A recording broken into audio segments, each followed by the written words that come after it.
Well, this is where I got to.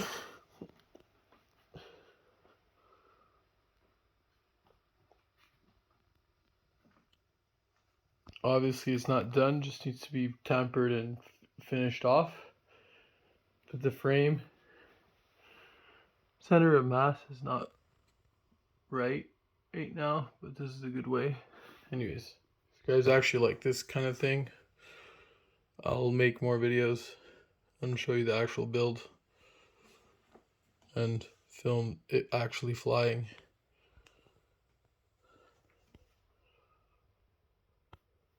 Just so you guys get an idea of the size.